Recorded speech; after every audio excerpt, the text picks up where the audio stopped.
நண்பர்களுக்கு வணக்கம். இந்த வீடியோவில் ஒரு இன்ட்ரெஸ்டிங்கான விஷயத்தை பற்றி பார்ப்போம். உலகமே பார்த்தீங்கன்னா, ஒரு மனுஷனை பார்த்து பயந்துட்டு இருக்கு அப்படின்னு நம்ம பார்க்குறோம். அவர் வேறு யாரும் கிடையாது. இந்த டொனால்டு ட்ரம்ப் அப்படின்னு பார்க்கப்படுது. அவரோட பாலிசி இப்போ அமெரிக்காவுக்கும் மற்ற நாடுகளுக்கும் நடுவில் ஒரு பெரிய விரிசலை வீழ்த்திருக்கு அப்படின்னு தான் பார்க்கப்படுது. இதை பற்றி பார்த்தீங்கன்னா, இந்த பிரான்ஸோட அதிபர் இமானுவேல் மேக்ரோன் வந்துட்டு ஒரு அதிரடி ஐடியாவை கொடுத்துருக்காரு. ஏன்னா மேக்ரோனும் ஒரு அதிகமாக டார்கெட் பண்ணுறாரு. மேக்ரோன் மட்டும் கிடையாது, யூரோப்பில் எல்லாமே அவர் டார்கெட் பண்ணுறாரு. ஆனால் அதிகமாக மார்க் செய்யப்பட்டது யார் அப்படின்னு பார்த்தீங்கன்னா, இந்த பிரான்ஸோட அதிபர் மேக்ரோன் அப்படின்னு பார்க்குறோம். இந்த பிரசிடென்ட் மேக்ரோன் வந்துட்டு ஒரு அதிரடி ஐடியாவை கொடுத்துருக்காரு அப்படின்னு பார்க்கப்படுது. இந்தியா தான் வந்து ஒரு பிரிட்ஜாக செயல்படணும் அப்படின்ற மாதிரி அவர் சொல்கிறாரு. அது என்ன பிரிட்ஜு, இந்தியாவை ஏன் இவ்வளோ இவர் எதிர்பார்க்குறாரு அப்படின்றத ஃபுல் டீட்டெயில் வீடியோவில் போயிட்டு பார்க்கலாம் வாங்க. சரி, இந்த ட்ரம்ப்போட America first policy 500% tariff, 1000% tariff, 2000% tariff, இந்த மாதிரி பல வாய்க்கு வந்த டேரிஃப் எல்லாம் வந்துட்டு போடுவேன்னு சொல்லி மிரட்டுறது. அப்புறம் வந்து இந்த வெனிசுலாவை பிடிச்சது, கிரீன்லாந்தை வந்து நான் வாங்குவேன்னு சொல்கிறது, ஈரானை அடிப்பேன்னு சொல்கிறது, கியூபாவை அடிப்பேன்னு சொல்கிறது, மெக்சிகோவை பிடிப்பேன்னு சொல்கிறது, பார்டரில் இப்போ மெக்சிகோ கூட வந்து சண்டைக்கு போயிட்டுருக்காரு. இதெல்லாம் அவருடைய பழைய கூட்டாளியான இந்த ஐரோப்பிய நாடுகளுக்கு சுத்தமாக பிடிக்கல அப்படின்னு பார்க்குறோம். சுருக்கமாக சொல்லப்போனால் ட்ரம்ப் கிட்ட இருந்து தப்பிக்கிறதுக்கு தான் இந்த உலக நாடுகள் எல்லாமே இப்போ ஒன்று சேர ஆரம்பிச்சிட்டாங்க அப்படின்னு பார்க்கப்படுது. பிரான்ஸ் அதிபர் மேக்ரோன் என்ன சொல்கிறார் அப்படின்னா, இந்த G7 நாடுகள்லாம் இருக்கு இல்லையா, அந்த பணக்கார நாடுகள்லாம், இந்த அமைப்பும் சரி, பிரிக்ஸ் இருக்கு இல்லையா, அதாவது Brazil, Russia, India, China, south Africa, இந்த அமைப்பும், இந்த ரெண்டு அமைப்பையும் இணைக்கிற ஒரு பாலமாக இந்தியா செயல்படணும் அப்படின்ற மாதிரி அவர் ஒரு முடிவை எடுத்திருக்காரு, முடிவையும் சொல்லியிருக்காரு அப்படின்னு பார்க்கப்படுது. ஏன் அப்படின்னாக்கா, இந்தியா தான் வந்து எல்லார்கிட்டையும் நட்பாக இருக்கிற நாடு, அதாவது ஸ்ட்ராட்டஜிக்கல் அனாட்டமி இந்தியா கிட்ட இருக்குது அப்படின்னு பார்க்கப்படுது. ரெண்டாவது குளோபல் சவுத், நம்மளுடைய குரல் வந்து குளோபல் சவுத்தில் அதிகமாக பேசப்படும் அப்படின்ற மாதிரி பார்க்கப்படுது. ஒரு முக்கியமான நாடாக நம்ம திகழறோம். அது மட்டும் இல்லாமல் பொருளாதார வளர்ச்சி, அதாவது ஃபாஸ்டஸ்ட் க்ரோவிங் எக்கனாமி, அதாவது 2016 நம்ம அதிகமாக வளர்ந்து வரக்கூடிய ஒரு எக்கனாமியாக இருக்கும். இந்தியா தான் பார்த்தீங்கன்னா இந்த பிரிக்ஸ் அமைப்போட இந்த 2026 தலைமையும் தாங்க போகுது அப்படின்றது நமக்கு தெரியும். அதே வருஷம்தான் பிரான்ஸ் நாடும் இந்த G7 அமைப்புக்கு வந்து தலைமை தாங்குது. சரி, இதனால வந்து பிரான்ஸ் அதிபர் மேக்ரோனும் பிரதமர் மோடியும் சேர்ந்து ஒரு பெரிய திட்டத்தை போட இது வசதியாக இருக்கும் அப்படின்னு சொல்கிறாங்க. இந்தியா இப்போ ஒரு பவர் புரோக்கர் ரேஞ்சுக்கு வந்து உயர்ந்திருக்கு அப்படின்றத இங்கே நம்ம பார்க்கணும். அடுத்தது, அமெரிக்கா இல்லாத G7, அதாவது என்னடா நீ திடீர்னு G7 அமெரிக்காவும் இல்லாத ஒரு ஐடியாவா அப்படின்னு நீங்கள் கேட்டிங்க அப்படின்னா, கண்டிப்பாக அது மாதிரி ஒரு விஷயத்தான் கொண்டு வராங்க. அதாவது G6 + பிரிக்ஸ் அப்படின்னு சொல்கிறாங்க. இப்போ இது வந்து கேட்கவே விசித்திரமாக தான் இருக்கும். அதாவது G7 நாடுகளில் அமெரிக்காவும் இருக்குது கண்டிப்பாக. ஆனால் ட்ரம்ப் இந்த பிரிக்ஸ் நாடு அப்படின்னு சொல்லி பேரை சொன்னாலே போதும், அவருக்கு மிகப்பெரிய அலர்ஜி. எதனால் அலர்ஜி அப்படின்னா, பிரிக்ஸ் நாடுங்க தான் வந்து டாலரை டார்கெட் பண்ணுறாங்க, பிரிக்ஸ் நாடுகளால் டாலர் வந்து அடி வாங்குது, அவங்க வந்து டாலரில் வியாபாரம் பண்ணுறதில்ல அப்படின்ற மாதிரி எப்போவுமே பிரிக்ஸ் நாடுகளை வந்து அவர் டார்கெட் பண்ணிட்டே இருப்பாருன்னு பார்க்குறோம்.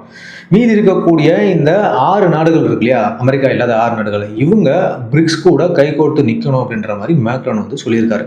இது நடந்துச்சு அப்படின்னா உலக அரசியலே வந்து தலைகீழ மாறிடும் அப்படின்னு பார்க்குறோம். முதல்ல இவங்க ஏன் கடுப்பாக இருக்காங்கன்னா, நான் ஏற்கனவே சொன்ன மாதிரி இந்த கிரீன்லாந்து பிரச்சனை. அமெரிக்கா என்ன பண்ணுது அப்படின்னா, டென்மார்க் நாட்டுக்கு சொந்தமான இந்த கிரீன்லாண்டை கேட்டு மிரட்டியே இருக்கு. இன்னைக்கு கூட அவர் என்ன சொல்லியிருக்காருன்னா, காசு கொடுத்து வாங்க முடியுதான்னு பார்ப்போம், இல்லைனா பை ஃபோர்ஸ் நாங்கள் கேப்சர் பண்ணுறோம்னு இன்னைக்கு சொல்லியிருக்காரு.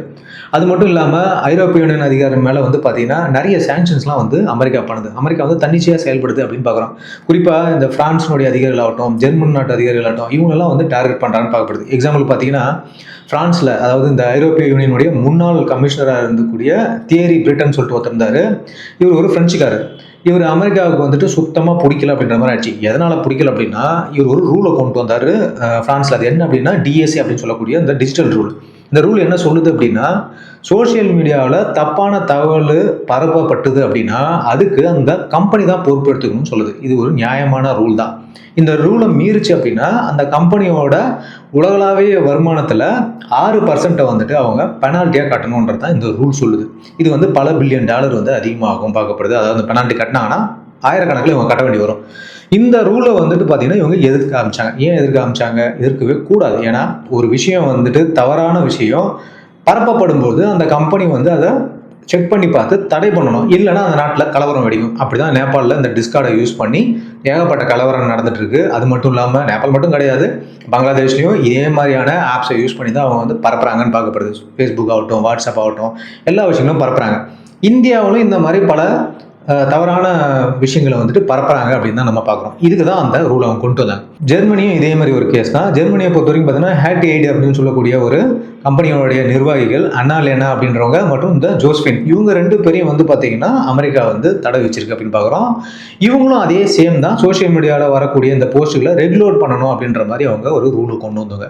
இதே மாதிரி ஸ்பெயின் நாட்டிலையும் சேர்ந்த சில அதிகாரிகளுக்கும் இந்த லிஸ்ட்டில் அவங்க இணைச்சாங்கன்னு பார்க்கப்படுது. பார்த்துக்கோங்க, இவங்களுக்கு சாதகமாக இல்லாதவங்களை இவங்க இமீடியட்டாக டார்கெட் பண்ணுறாங்க அப்படின்னு பார்க்கப்படுது. இதுக்கு தான் இப்போ யூரோப் என்ன கேட்குது அப்படின்னா, நாங்கள் என்ன உங்களுக்கு அடிமையா அப்படின்ற மாதிரி ஓப்பனாகவே இப்போ கேட்க ஆரம்பிச்சிட்டாங்க அப்படின்னு பார்க்கப்படுது. சரி, இப்போ நான் சொன்ன இந்த விஷயம் இருக்கு இல்லையா, இந்த G6+ பிரிக்ஸ்ன்ற சொல்லிட்டு இது வந்து கேட்கறதுக்கு நல்லா இருக்கும். ஆனால் இதில் சில பிரச்சனைகள் இருக்குது அப்படின்னு பார்க்குறோம்.